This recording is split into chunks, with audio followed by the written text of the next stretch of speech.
Hey, Palladium fans, I'm here with Kevin today, and we're going to talk about Teenage Mutant Ninja Turtles because great news. The books and the stuff, they're here. They're in the process of getting to the shipping people, and soon, very soon, we will hold in our greedy little hands the Redux editions of TMNT. Kevin, thanks for joining me and talking about this. Oh, they look so good. You don't, by any chance, have a the black and red covered on hand so I can see what I'm. Oh, yeah. Yep. No, they're beautiful, They're gorgeous. and Okay. that's why I asked you to let us kind of readdress these because we've talked about turtles and the Yeah. history of turtles, and there's been other interviews during the Kickstarter 2 years ago, but now that they're coming out, they're actually about to ship to people. Even R2 is excited.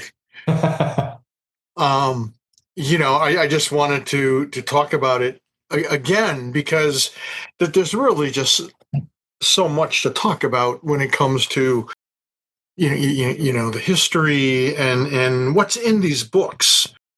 And I really want people to understand that when we did these books, they were truly a work of passion. Mhm. These mean so much to me and to Sean and to pretty much everyone who contributed to these books.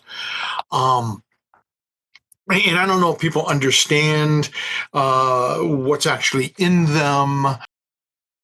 So I want to talk about that. Like I don't know if people realize, and it's something that I think guys like you and of course myself and a lot of the older gamers just take for granted that people know what's in here, Yeah.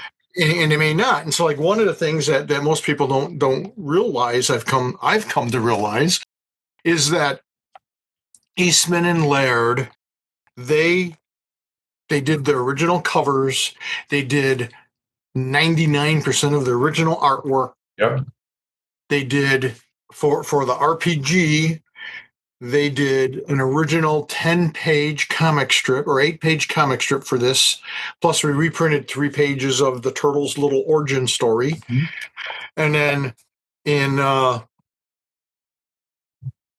Transdimensional Team Adventures, they did a comic strip for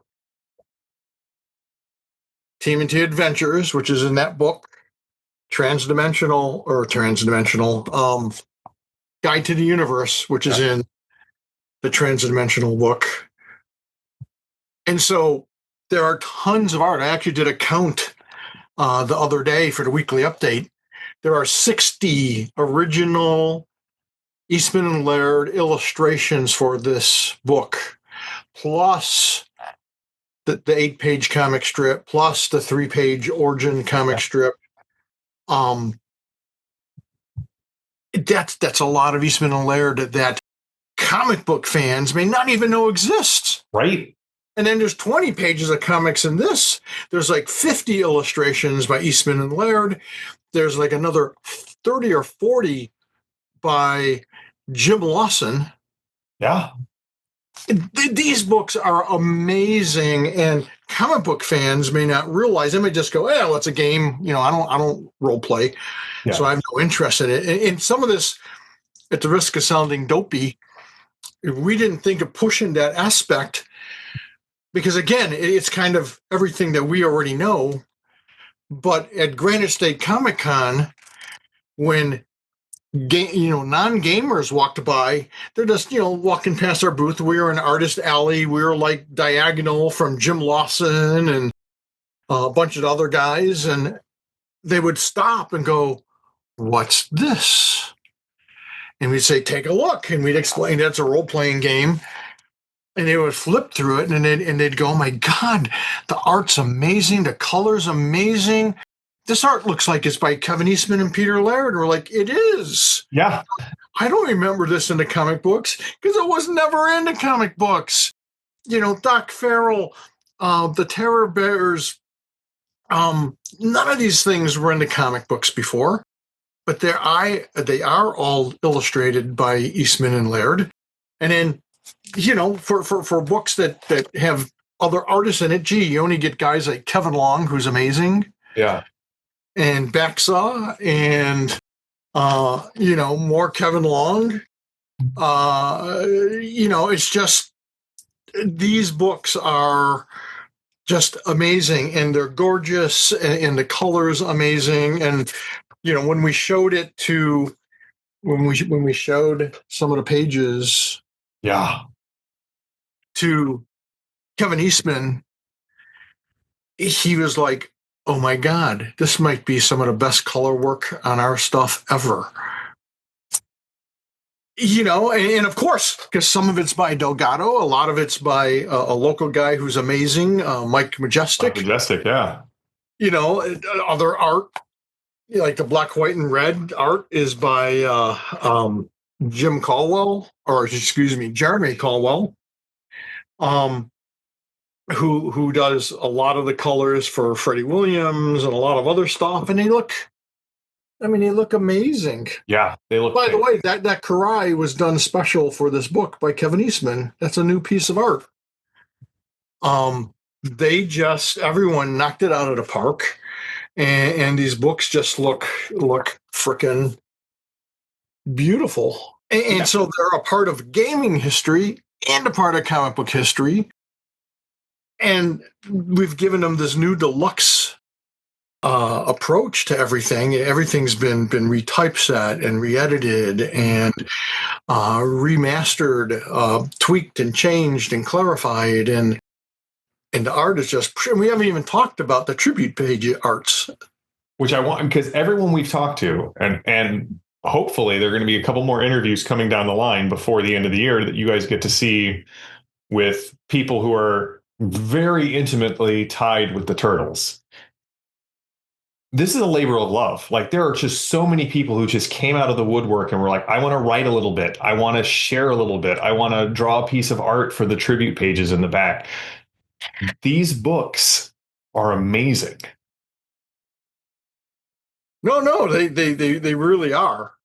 And, there's just a ton of great art. I mean, when Cyril Naeli said, "Hey, I want to do art for you," and then at the last minute, we kept adding people, because people kept coming to us and going, "Hey, we heard about these books," and either they wanted to be part of it just because of what it was, or because they had played and loved the original RPG. That was the case of Cyril Naeli. And for people who don't recognize that name, this is the guy who did the 2012 CGI Turtle series, animated series, for 6 seasons. Yeah. It's fantastic. And when we spoke to him, and it was funny because we didn't know how that was going to go. It took us 2 months to set up a Zoom call with him through Paramount. And then we were told, "Hey, you got about 15 minutes. He's a busy guy." And so we start talking, and the next thing you know, 45 minutes or an hour goes by, and Cyril's like, "Oh, hey, so what was this call about? What do you need from me?" And we're like, "Gee, Cyril, we would love to get, an illustration from you. We want to have tribute art from a number of notable people in both the gaming and comic book industry." And I said, "You did this wonderful series. I loved this series personally. We would love to have you, in this." Plus, we found out, he was one of these guys who picked up the game because it just looked cool, and the name Teenage Mutant Ninja Turtles just rang out to him. Yeah. But he couldn't find any players. And he wasn't aware of the comic book. Sophie Campbell, Freddie Williams, a few other people, they discovered the Turtles through our game. I was amazed at how we kept hearing that story over and over and over. And I'm like, holy moly, this is fantastic. And so, we're like, "Cyril, we'd love to have you do one." And he's like, "Well, what did you have in mind?" And, I said, "Well, you could do this, you could do that." I said, "You rolled up 80 characters based on the game. You rolled up 80 characters, different mutant animals, maybe one of those." And I said, you told us a story behind the Dream Beavers, how Paramount didn't have the rights to the Terror Bears, and that's what you wanted to use. So you kind of homaged them with the Dream Beavers. I said, maybe we have a fight scene between the Dream Beavers and the Terror Bears. And instead, he came up with something that I and Sean think is even better. It's a scene where you got the Dream Beavers and the Terror Bears sitting with Casey Jones watching Yeah. horror movies. Yeah. That's fantastic. And then not only that, Cyril's like, well, but gee, I'd love to have my favorite character in it too. Can I do a second piece with the neutralizer in it? And in his mind, it was a creation of Doc Farrell, so Doc Farrell's there. And of course, the neutralizer appeared in the CGI series. So people are familiar with that. It's just fantastic. And then at the last minute, Eric Talbot reached out, and we get a call from Paramount. They're like, could you squeeze in like Eric Talbot? He would really like to be part of this. And we're like, I love Eric Talbot. I love his art. He's a great dude. So Eric Talbot, It's awesome. and it's fantastic. And that's just some of the stuff. We've got 2 pieces by Sophie Campbell. We got 2 pieces by me. We have Dan Berger, who's a Mirage Studio guy. We have Steve Levine. We have, of course, Jim Lawson. We have other comic book guys like Stephen Cummings and David Peterson, who does the Mouse Guard. Yeah. And is a big, and that was one of the first pieces we got in, and we're like, I love David Peterson's work. oh, again, another great guy, another awesome artist and storyteller. Yeah. And it's something we haven't talked much about either is there's like the history of the game and behind the scenes stuff, including like that I don't know how well they'll be able to see it, but that's an actual note from Peter Laird. Talking about, here's the pencils, what do you think? Because they were working for me. I was like, I hired them freelance to do the art with this. And that's the thing too, is like at the time they were nobody, we were nobody. We were just 2 startup companies following our dream, and we hit it off and became friends. And so it wasn't like, oh, I'm talking to Stan Lee or Jim Steranko or someone of that caliber. It's like, yeah, we're just a couple of bozos, who want to make their dream for comic books and gaming come true. And it was just this very casual, friendly, one-on-one thing. And so these books kind of brought back a lot of those memories for me. And, I tried to memorialize them in this book. And then we have a bunch of tribute remembrances from people. And again, it's amazing how many people our games have touched and influenced, and how many people the Ninja Turtles have touched and influenced in big ways. So like the foreword to this book is written by Rawson Marshall Thurber, writer, director of films like Dodgeball and We're the Millers and Skyscraper and Red Notice and a bunch of other stuff. And again, another great guy. He loved our games. He used to play Turtles, Heroes Unlimited, Ninjas and Super Spies, and Riffs. And, he told me, Kev, when I met him years ago, he's like, Kevin, your games are what convinced me I had to become a filmmaker, because I realized I was a storyteller and I love telling stories. And it's like, it's amazing. Yeah, and so fantastic. I'm sorry, but when I asked him to write the opening, he's like, sure, I'll be happy to, Kev. I'm like, thank you. And that's the thing and that's what I want to get across in this video, is that these books have been created by fans like me and Sean, Yeah. with contributions from other fans like Rossett and Ciro and Eric Talbot and Sophie Campbell and Freddie Williams, and the list goes on and on and on. Because we love this stuff. This game and Adventure Sourcebook are, in a lot of ways, a love letter and a tribute to Eric Wujcik, who created the original game with me, Eastman and Laird, Jim Lawson, all the Mirage guys, and everyone who kind of followed in their footsteps to bring life to the Turtles. Because we love this stuff. And everyone who contributed loved this stuff. And they're just beautiful. I mean, it just warmed my heart every time someone who had never touched a role-playing game would look at these books and go, when are these coming out? I need to buy these. Yeah. I'm like, well, you think you want a game? No, I'm never going to game. Well, maybe. But no, I'm probably never going to game. But these books are just so beautiful. The art's so beautiful. The layout is beautiful. The color is beautiful. And we're like, thank you. So that brings up a question. For those of us who backed the Kickstarter or who pre-ordered the books on in the pre-order store, those are going to be shipping soon. As soon as those are done, I assume they'll be available on the Palladium web store. Yes. Do you have a timeline on that, or is that really just we got to make sure we get all of the backer stuff delivered, and then hopefully they'll be available by? Well, we don't have a firm time. You know, everything, and I know it drives people crazy when we don't have a direct, specific timeline. And it drives us crazy too, because we wanted these books in your hands this spring, and then in June or July, and then for Gen Con, and then for Granite State, and there was like delay after delay after delay, and we're like, oh my gosh. Because, you know, we want these in people's hands as quickly as possible as well. And, you know, we want them on our shelves. I mean, I've got, you know, preprint copies, but I want the real thing, and I want them in people's hands. I want people to go, oh my God, Kevin, you're right. These are amazing. Yeah.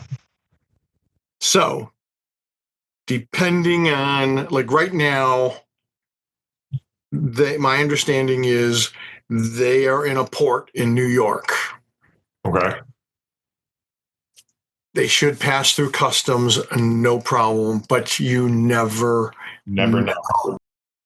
So, assuming they pass through customs without any difficulty, they should be in our third-party shippers' hands by the end of next week, which would be like on my calendar have 14th.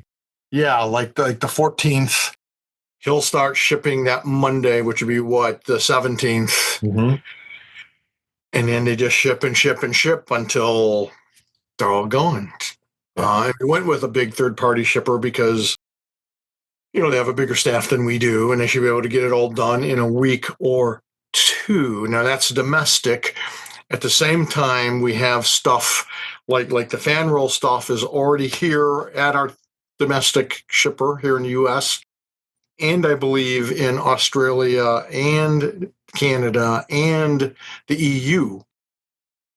So they're just waiting for the rest of this stuff, and have been for a few weeks,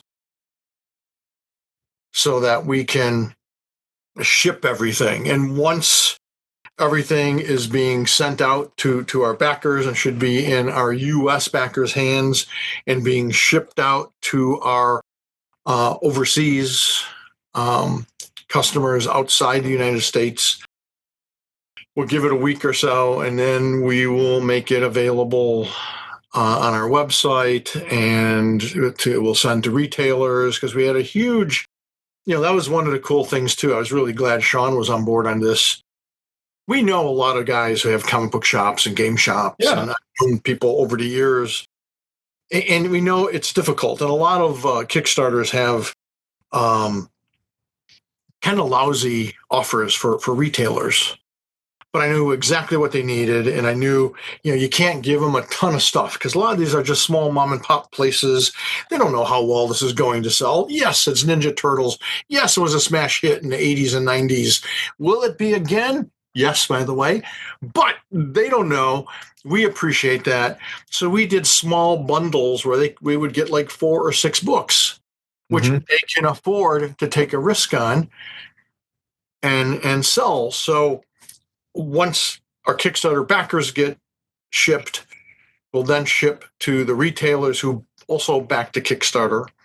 We will ship the pre-orders, and then we wait like a week before we make them available on our website and ship to distributors. So they should be hitting stores, I would think, middle of December. Okay, it's good to know. So it will be available in time for Christmas. Um, I'm hoping they blow out the door at these stores. Well, and that's something that, as somebody who does publishing as well, I understand as somebody who both buys stuff on Kickstarter and produces stuff on Kickstarter. I understand the desire of the customer going, why isn't this here yet? I want it now.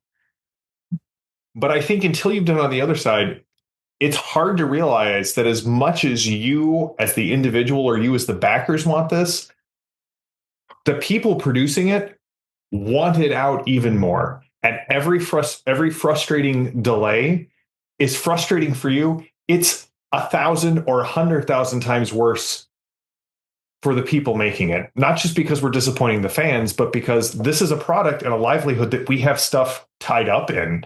And every delay is one more thing that prevents it from getting out there into the world. So Yep. I'm so excited that it's here. Like I got my notice that my shipping charges were cleared and my pre-order went through, and I can't even begin to describe how excited I am to have these books in my hand once again. Well, and I want to say the backers have been fantastic. Yeah. Like 99.9% have been very understanding, very patient, very nice about everything. I think most of the 8,200 plus backers have sent us the information, has had their shipping charges applied already. Mm-hmm. However, there's a handful, there's a couple hundred that have not yet, and you guys need to do it. And one of you guys are one of our top backers. We've never gotten your contact information. We've never gotten your address. We have no way to reach you because it's some kind of Apple email thing.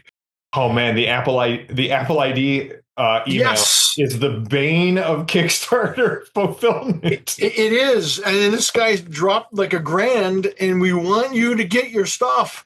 So if you know this guy, if you are the guy and you happen to see it, send us your information so you're not missing out on these. Yeah. And JM is absolutely right. We want them bad because they're our babies. We want our babies because we love them and we love looking at them and going, oh my God, this cover's amazing. Yeah. Or gee, the foil imprinting is fantastic, which it is. I can't wait to review them on my channel. I'm so excited about these, Kevin. I'm trying not to. Me too. I know I'm going a little. No. But I'm so pumped up, especially now that they're sitting in the port. Now, the other thing you may not know that's in this book, and I know Kevin knows, I know Sean knows because we talk about it. Sean did, as part of the editing pass in the Redux, some of the rules were rewritten. Some of the combat terminology was cleaned up. The skill percentages were cleaned up.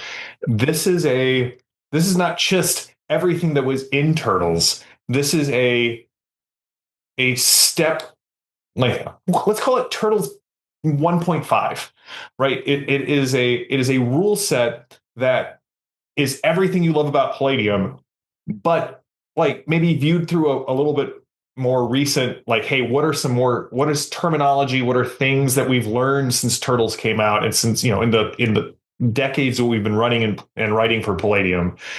Do you want to speak to the little bit of the rules update side of things? Because it's the same game, but you're going to find it much.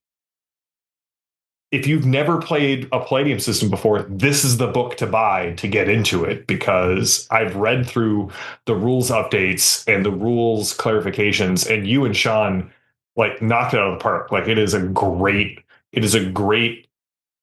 redux of the core Palladium system. Thank you. And I got to give most of the credit to Sean, because he did all the hard work, and he would, after he had it done. I mean, we talked about all kinds of things, especially little tweaks and stuff, and some of the changing of the terminology. He didn't just go do that. I reviewed everything and approved everything, but Sean did all the heavy lifting on that, and he's got a very keen eye for modern games and modern terminology. And he has a very keen eye for better organization than what we did back in the early days. So he's rearranged a lot of the stuff so that it makes more sense. And he went through, and it was funny because he would find every iteration of a particular description for a combat maneuver, or some special ability, or even like dodge and parry. He would go through all these things and go, okay, Kev, which should it be? Or I think it should be this. What do you think? And I would look at it and go, yeah, or no, or it should be this and this.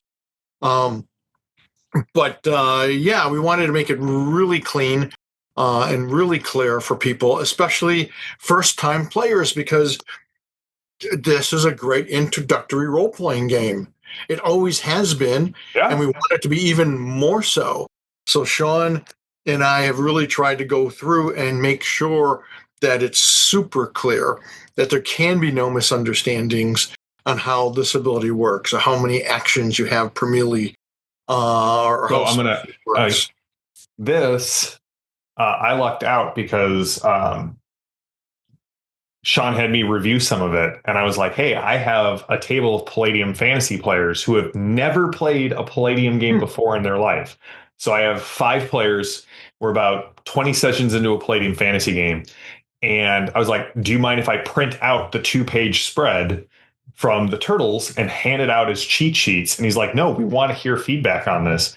And I got to tell you, in 2 weeks, their understanding of the combat system and what they could do and exactly how smoothly it runs, this cheat sheet changed my Palladium fantasy game. Like, the players were enjoying it, but all of a sudden a lot of this stuff kind of like ratcheted into place for them a little bit more solidly, and they went, yes, okay, I'm here for it. I understand what's going on. And do this when you get your copy of the Turtles books. Perfect. I'm glad to hear that. Yeah. And that's the whole idea. We've been doing this stuff for 40 years. And a lot of our books have stayed in print for 30, 40 years. Mm-hmm. So, again, expectations and terminology and the way people look at things have changed, sometimes subtly, but it makes a difference. Yeah. And so Sean tried to try to put a lot of those into the game. And I think he did a great job. I think it flows really nicely. I think Eric Wojcik would be proud. And that was the other cool thing, is the whole time Sean's like, I want to do Eric justice, Kev. I want to do you and Eric justice. And I'm like, you're doing it, man. Yeah. It's fine. In fact, he finds it funny. He was just telling a story at a convention where, I trust Sean completely. And we had talked through everything, and I knew what he was doing. And be like, so Kev, here's the final draft. I want you to read it. And I'm like, I'm sure it's fine. He's like, no, you need to read it and make sure it's fine. Yeah. And I was like, okay. So, I mean, and again, we're really serious about, taking our games to the next level. Yeah. And the layout, the type, the color, this is the kind of stuff that in a few years is going to be all of our books, or most of them. We'll probably still do some black and white, but we're going to be moving to color, I think. And it'll be this caliber. That's awesome. Color. Sean likes to tell people, you see that cover? We want that quality, not just on the cover, but throughout the entire book. And that's what you get in all these, whether it's the black, white, and red, whether it's the full color books. The Game Master screen, freaking amazing. Whoop. If I can hang on to it, it's got a life of its own. I mean, that's the inside. It's got the plastic sheets, so you can remove the sheets. You can customize it if you want. Oh, fantastic. The the outside looks freaking great. We just pulled out all the stops and tried to make sure that everything was going to be great and that fans would love it. I'm sure we will. I got to see some of the stuff at Gen Con, and I cannot wait to have these in my hands to be able to show them to my players and say, look at what I grew up on.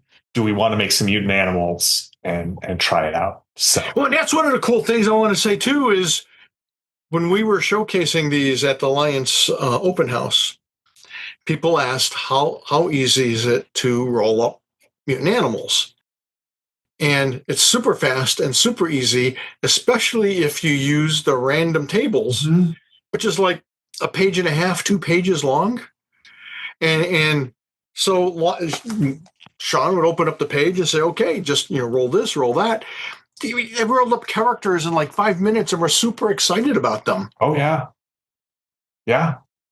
It's amazing. There is something about playing a mutant animal, whether it's in TMNT, After the Bomb, or Heroes Unlimited, that everybody at some point goes, yeah, I definitely want to do that. Oh, and we're thinking of doing a big promo with After the Bomb when these books come out. Well, Kevin, thank you so much for chatting about this. I'm ridiculously excited for these to come out. I can't wait. I mean, within the next month, we should have books in hand, which is amazing to me. Finally.